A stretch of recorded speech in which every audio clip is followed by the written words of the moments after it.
Ladies and gentlemen, boys and girls, welcome to the Music Lab podcast. My name is Dogg, and I'm so excited to be back with all of you for another episode of the podcast. Today, we are super excited to have Matthew Rhodes from Tropidelic. How are you, my friend? I'm well, thanks for having me, dog. Outside, it's a beautiful day in Cleveland. You got a long day tomorrow. What time do you guys go on for the set tomorrow?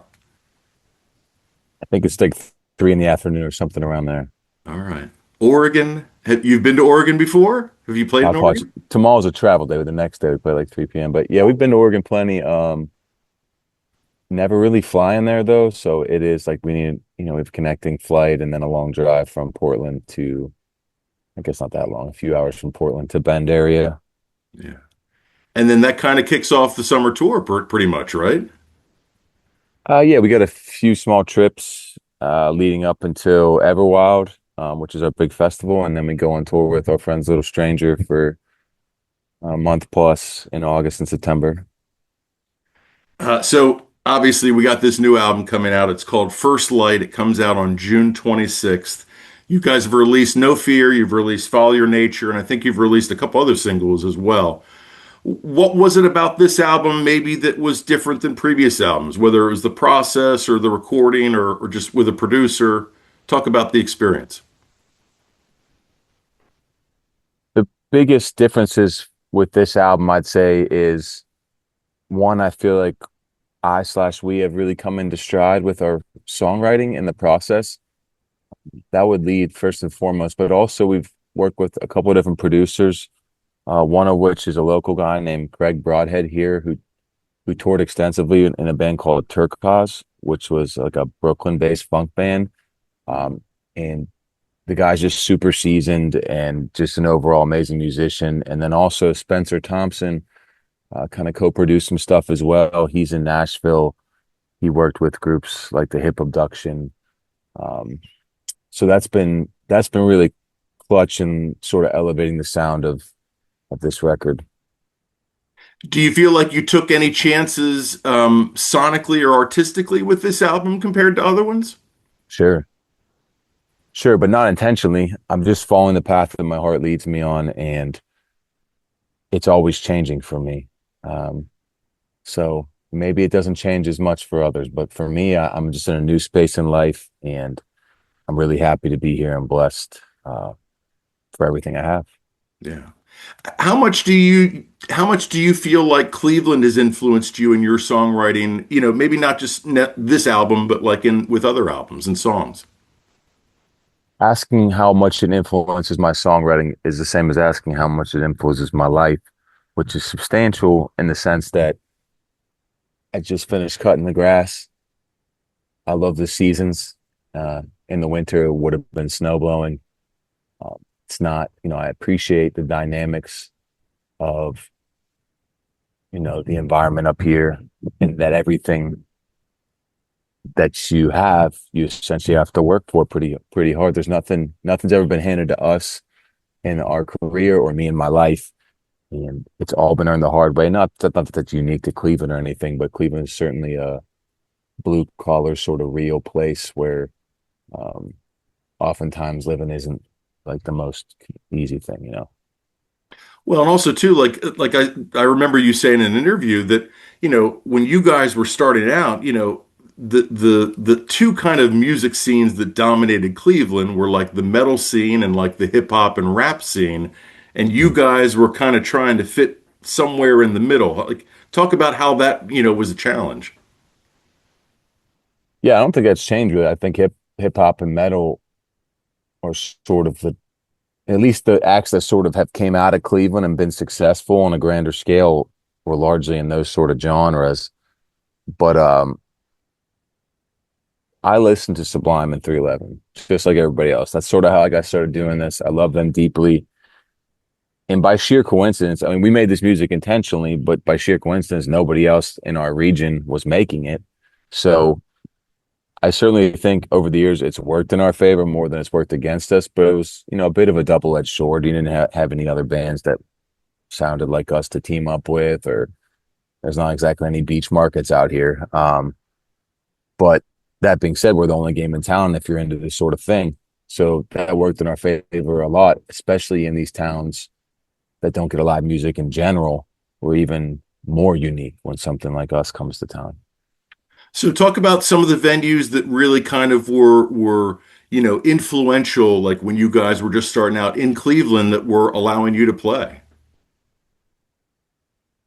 So it's crazy when the bands first started at Kent State University, where I went to school, and unlike a lot of people doing this, I just didn't take, it wasn't at all considered a career.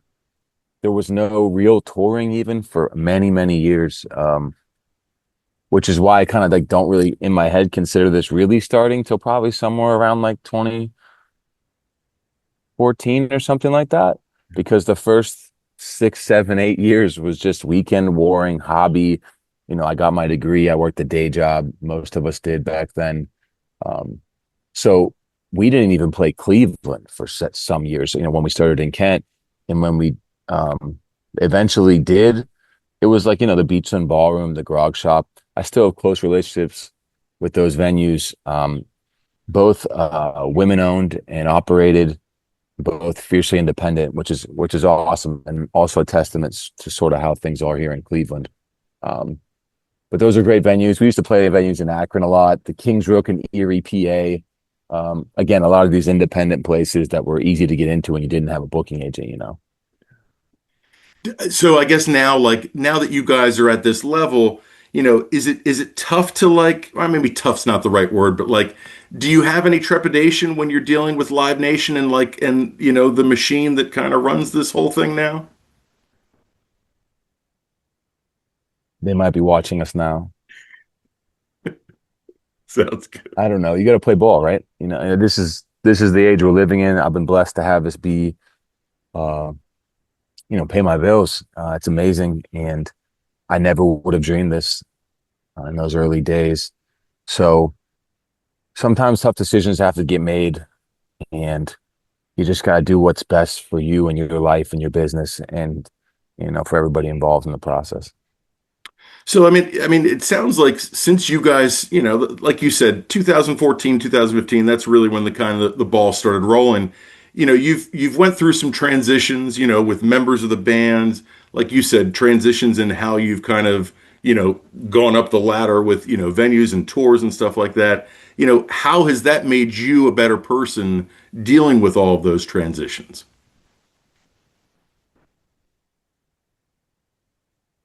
I read something recently that said that the path to self-discovery, or how we discover ourselves, is honing in on our craft and what it is we're good at, and following that to the fullest extent.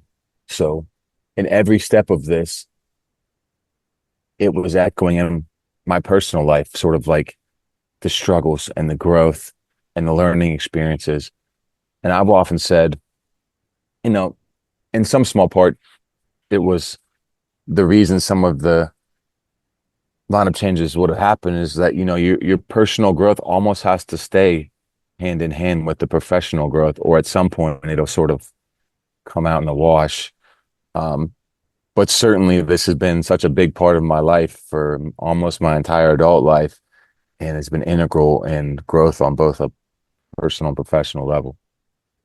I mean, I guess a question for you then is how, you have your family as the band, and then you have your real family. Like, are there a lot of differences in how you handle those families and how you deal with them, or is it very similar? I mean, there's certainly similarities and differences. I guess the most similar thing is that, and something I try to shake from time to time because it's not inherently true in all the senses I probably make it to be true, but I feel responsible. I feel responsible for sort of everybody that's under the umbrella, everybody on the team, just like I would, the family I live with. Um, and that could be heavy sometimes. But it's just the way I live. And again, sometimes it's probably unnecessary, but um, I guess that's one of the things that makes them comparable. So now, as a tour veteran, are there is the touring life easier for you now, or is it still a challenge and is, you'd rather be home at all times? Is that kind of your take, or you don't mind life on the road? I almost don't know remember like what any sort of stable, consistently home life feels like. And but I do remember that there was times early on where we weren't moving as much, and then we started moving. um it's like a grass is always greener kind of thing, right? I think if I was just home for a long time, I'd probably want to get out there, and certainly when I'm out there nowadays I want to be home. But I just try to enjoy the process now and not get too caught up in the emotions of it. Sometimes that means compartmentalizing things a bit, but as my family grows and um, people get older and so forth, it's important to be home and have a good balance of everything. Yeah. So, like, I want to go through, you know, a concert day. If a concert starts at 7 o'clock, you guys are going on at 9 o'clock as the headliner.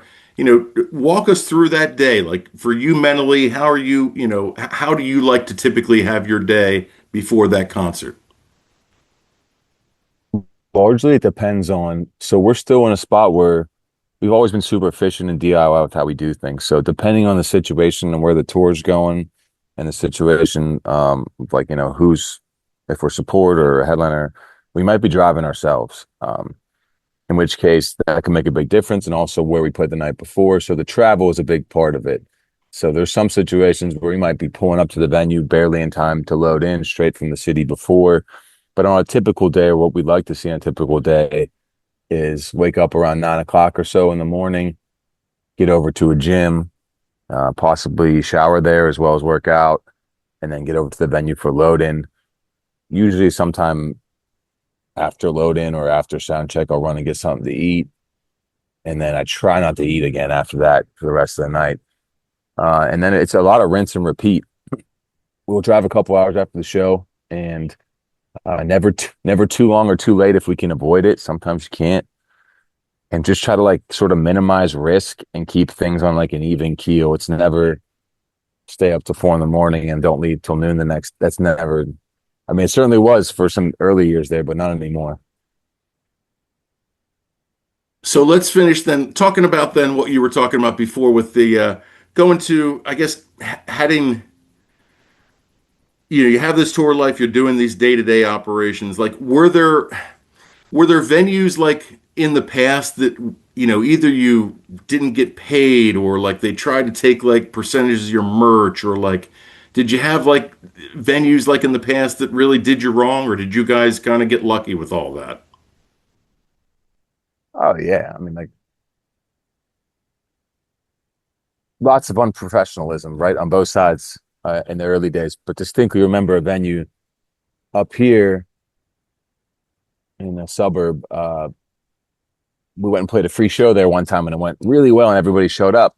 So they said, "Okay, we'll do a $15, $20 ticket um, next time," and they gave us a guarantee and yada yada. And we show up, and like about half the people show up that showed up the first time, which is kind of what you'd expect because it was free, and then there's a ticket. They just didn't pay us.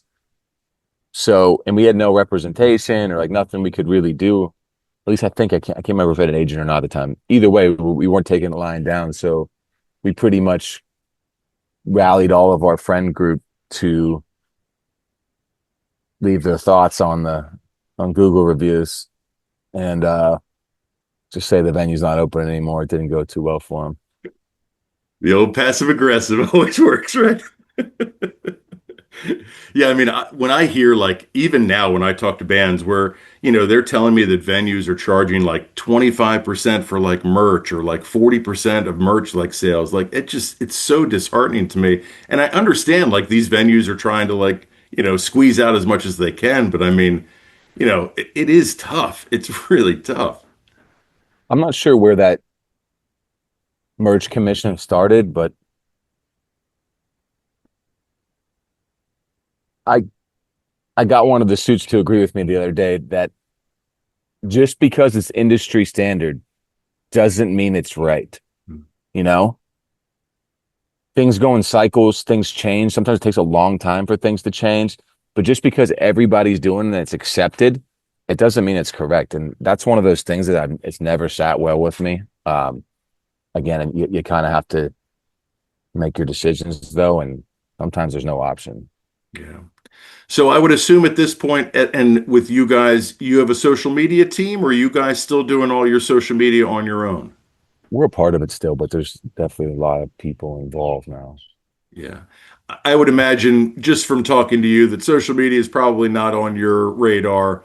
Was that, something that you kind of had to overcome like early on, or how did you kind of deal with, IG and, making your art more of a commodity than probably what you would want to? I wish it was not on my radar. I really do. I try to shield myself as much as I possibly can from seeing anything, just the BS that social media brings. It's such an important part of doing this. I mean, you see the memes and stuff all the time about musicians having to create content and so forth. Um, it's probably the main funnel for, I mean, a lot of what's going on with a band and musician in 2026. So it's hard to pull back from. At least in my position, but that is my goal is to eventually just let things run without me. And we're slowly getting to a place where I think that can happen more so. And we have like a social media lead and assistant and so forth. But just like a lot of other things, as a leader, it stuff ends up being your job still, or like you have to oversee it constantly. So it's it's not great. I got to be honest. I'm not, and I don't think that's just like me. I think we're finding as a society. I mean, obviously, all these there's states and countries now banning social media for teens and so forth. It's just not. I don't think it's. I don't think the benefits outweigh the harm.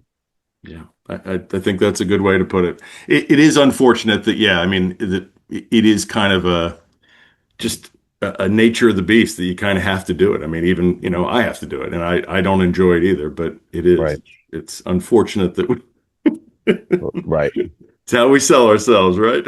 Absolutely. So let's talk about this. You guys got to play a couple years ago at the Cleveland Guardians game, and then you did a concert afterwards. I mean, as a lifelong Clevelander, I don't know how much of a baseball fan you are, but I mean, at any point when you can get to play for your home team, like that's pretty cool, huh? Yeah. Yeah. And truth be told, I grew up in Pittsburgh, Pennsylvania. Right. So, I got a bit of sports conflicts going on, which that's a whole other topic, but I don't subscribe. But I've spent more of my life in Northeast Ohio now than I have in Pennsylvania. But I have so much love for both places. But playing the game was awesome, and it was a bit of a head trip because we played up on a platform, and we've never been in this situation before to know what to expect when we went live. But you have like the surround speakers that was all pumping through, so the sound was just bouncing back all over the place. It was wild. Um, all in all, I think it went great and definitely like a memorable night for the band overall. Um, yeah, I hope to do it again someday. Yeah. So let's talk about this Everwild. You guys have been doing this festival now. It started out just what a gun club or something, did I hear? What was the first year you did it at?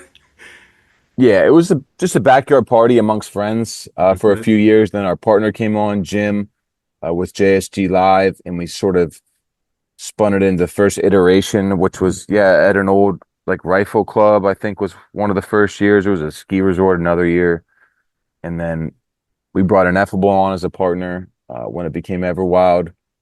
And I want to say this is not what I'm great at. I think it's maybe year five, six, something like that as Everwild. Yeah.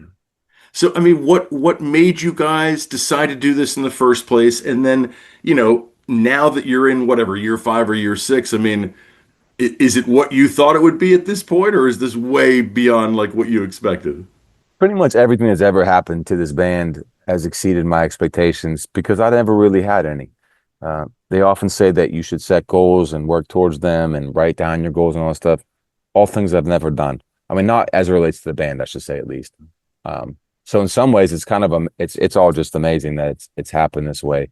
Um, but there wasn't like a whole lot of intention past, hey, this would be cool, let's do this, and it just snowballed and snowballed. Now, I think what got to where it's at is that just continuous hard work, and I have for in lieu of any like real goals written down or thinking about them constantly, I just wake up and I work, and then the team's gotten bigger and bigger, and we've been blessed with a lot of great people around us. So So, I mean, is there a moment that you personally have had at the festival that really sticks out, or maybe more than one moment? I try to take in more of these smell the roses type moments when I can as I get older here. And I suppose there was a yeah, there's been every year there's like a little bit here and there where I'll be like, wow, this is just really amazing. We were we were watching Afro Man late night stage last year with just a lot of the artists standing around the Slightly Stupid and Little Stranger, and I was standing next to Charlie Tuna and the Palmer Squares with like our friends with these headlining acts, and it was really cool considering that it was a pool party with our buddies out in like rural Akron, Ohio, whenever it was, 12 years ago, something like that. An Afro Man was calling your wife. You heard that story? I did hear that story. It's awesome. We had him at one of the first Freak Stomps, which was the name of Everwild before it was Everwild. Okay. And Dell was running like hospitality or whatever she was doing. And then he like continued to like text her for like months after, which we thought was just funny. I mean, not like consistently, but he like, he was like, what's up or whatever. So we thought it was funny. So you personally, and maybe you can answer as the band too. Do you guys prefer playing festivals, or would you rather play like your own like shows? But they're both fun. I like to go where we're wanted, and what feels comfortable. So whatever, and that could be either one. So Yeah. So I want to know, like personally for you, like when you go to concerts now, or maybe you don't go to concerts, is it hard for you to just enjoy them, or are you like nitpicking, or are you looking at things that, are you kind of in that musician still mindset when you're seeing a show? I'm certainly paying attention. I don't think that'll ever go away now. But I was just at a show the other night, and it was the first time I'd gone to one in a while. It was at the Grog Shop over here, and there was only 50 people there, and I was just jamming out. I mean, I was having a great time and just full cheese, and I was by myself. I don't really care who saw or what. It was just it was amazing. It was so fun. And it's stuff like that that really kind of reminds me of, why I did this in the first place, and talk about smell the roses moments. It's so easy, especially in the position that I'm in. Like there's so much work to do all the time, and a lot of it doesn't have anything to do with the music itself. But when I'm sitting here on the patio and I pick up my guitar and just like this idea will come out, it just fills me with like fire and fulfillment, and it's just so indicative of why I'm here without even really knowing why I'm here. It's because I've been following this heart path, and I love music. I'm super blessed to have this to be able to do this for a living. So Yeah. So, I mean, how often are you writing? And when you are writing, are you doing it on the road, or are you typically at home when you're writing music? it's all over. Okay. I just have a voice memo folder that's just constantly being added to with little things of me humming or guitar riffs or whatever it might be. It's nonstop. I mean, lately it's been crazy. I just been waking up out of sleep with like melodies in my head, and I'll instantly pick up my phone. And so the answer is all the time and everywhere. I mean, that's pretty incredible. Like, is do you feel like there's this creativity like just flow right now, and that you're just in this good like mindset, or what do you think explains that? I don't know. I definitely feel like I'm in a flow at the moment. Um, but it's something that's always been with me since I was a teenager. I just had just melody run through my head a lot. And I will say that as I got older, it comes from maybe some people are just born with melody in their head, but I tend to think it comes from like a birth of influence. Like I was a DJ for some years and I've always been really into all different kinds of music. My parents' music growing up. Once I got to college, it was like Napster heyday. It was post Napster, I guess, and all that. But there was just so much music being shared. So, and I would listen to all of it. And still to this day, when I hear some name or something that I don't know, I make a point to, oh, what's this about? I'll go listen. So I think when my eyes close and my brain shuts off subconsciously, there's all this stuff that I've heard or listened to that kind of reverberates, you know. That's why I think I've always said that, like, you know, you should have a wide range of influence, I guess, you know. Yeah. Do you think that being sober has helped that, or do you think that that really has nothing to do with it?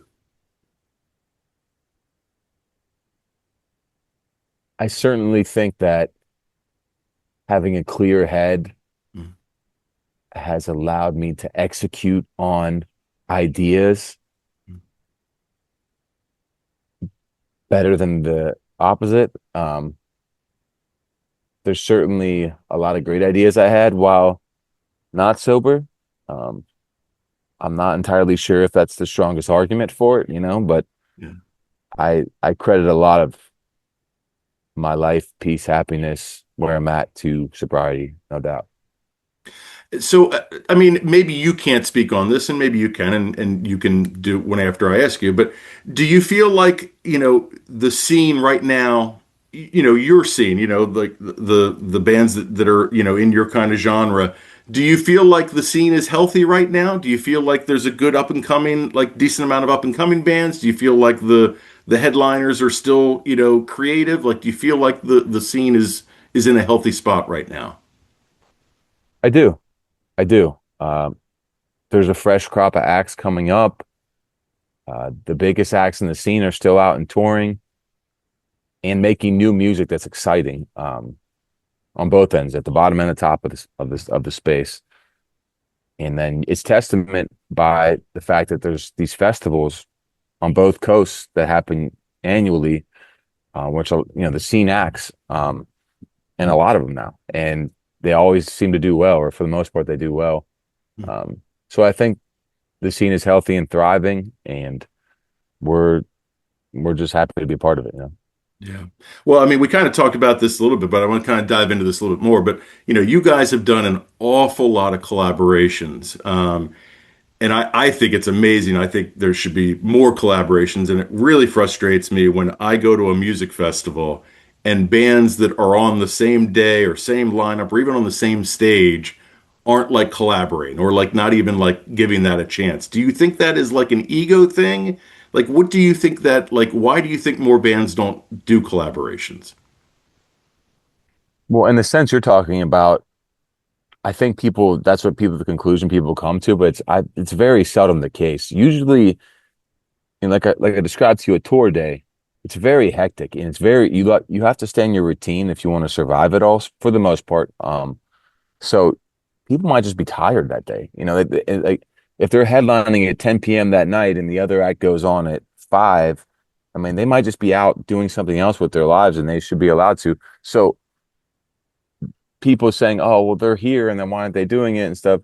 I mean, it could be something else, but for the most part, I tend to think it's they have other things going on because they're on tour and it's very busy um and I've been in the same position too where it's just like, hey, bro, I'm really tired today. Like, can we maybe just do this tomorrow or whatever it might be. But it's nothing personal. Yeah. Sometimes that's the case. But as far as recorded collaborations, I've always loved to do them. I've been able to be on tracks with some of the people I listened to growing up and people I've idolized, and that's been amazing. Yeah, we got to just see Sublime on Friday night, and Wow. it was, yeah, like Jacob really, I mean, he owned that role. Like he was great. Like he was really great. I don't know. Have you seen them since he? Yeah, it's really incredible to watch how he stepped into this role and just yeah, he has. It's really he's owned it. And we remember we used to be we went on tour with him a few times, like a long time ago, with Badfish Sublime Tribute when he was opening with Jacob's Castle. Yeah. A super, I don't know, maybe it was like 2015, some 16, 17, something like that. But dude's killing it. He's killing it right now. Uh, any story or any moment that you had with him that you can share with us? Because I would love to hear a story that maybe he shared with you. I can't think personally. We did play with him a couple years ago. I think right as he was coming on with Sublime in the desert in California at like a super large, some kind of motocross thing. It was crazy. It was everyone was out in the middle of the desert in the middle of nowhere, and there was 10,000 people all camped out there for what was like this. I wish I could remember the name. It was some kind of huge motocross, and they had like some bands playing, and Jacob's Castle was playing, and we saw him there. But I'm pretty sure he's like slept on James' couch in Cleveland. Um, we've brushed shoulders with him quite a bit, but we haven't toured with him like we have, a lot of others, but certainly have been on the road with him early on. Yeah. So, I mean, is there someone that you have not collaborated with that's on your radar, or is there like a dream collab that you would love to do something with? I there was Kid Cudi is from Cleveland, and like a lot of guys sort of around my era, he hit at the right time for me and was just super influential in my headspace. And for some reason, I just like when I people ask that question, that's the name I think of, even though it seems like impractical and like maybe not the best fit, but I think Kid Cudi would be awesome. He's amazing. He's absolutely amazing. Yeah, that's Yeah, that's a good choice. yeah. So you got this summer tour, you got the Everwild Festival. Now, this Everwild Festival this year, was there any challenge that you faced that you hadn't faced, in the past with putting this together? I wouldn't say so. It's certainly the climate is certainly tough right now, I would say, but it's going really well so far. We've always been blessed. Sometimes, you know, when you hear those things, it's largely the people that you work with telling you, "Oh, it's tough right now," or "Sales slow," or this and that. Or at least that's my perspective, because a lot of times that opinion has never really affected us. So it's hard for me to know sometimes. Like if people will tell me things, like, "Oh, that mean I believe it if you tell me."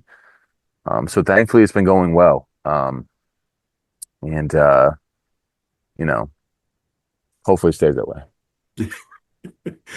So you guys did that Sugar Shack sessions a couple years ago. Like I was telling you off camera, I interviewed one of the photographers for them. You Mhm. guys did the event with them, the after party at the festival last year. Talk about like how that experience was for you guys and how it kind of helped you. I think that was our first time doing the festival Sugar Shack, but we've done Sugar Shack at the Sugar Shack two or three times, including super early on in I think their sort of trajectory and ours as far as touring. It might have been 2015 or 16 or something around there. We went for the first time to the Sugar Shack, and the growth they've gone through and all they've accomplished is extremely impressive. They've done so well for themselves. Super proud of Eddie and the whole team. Um, and they're like the top of the game for what they do, particularly in the genre. So, but that one in particular was fun because you had like the big audience there, and it was at Reggae Rise Up. Um, I thought it was one of our better performances. So it's always great to work with them. Yeah. And I mean it really is for like your scene, to have Reggae Rise Up, to have Point Break, to have your festival, it really does give like the fans an opportunity to kind of have like a one-stop shop instead of seeing you all individually. Is that fair to say?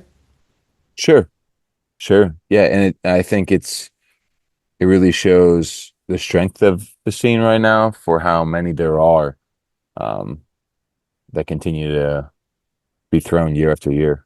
Yeah. So, Ineffable Records, you've been with them now for about 5 or 6 years. Like you said, they've helped you with the festival. Is that just financially, or how have they helped you with the festival? And really, how have they helped you as a band?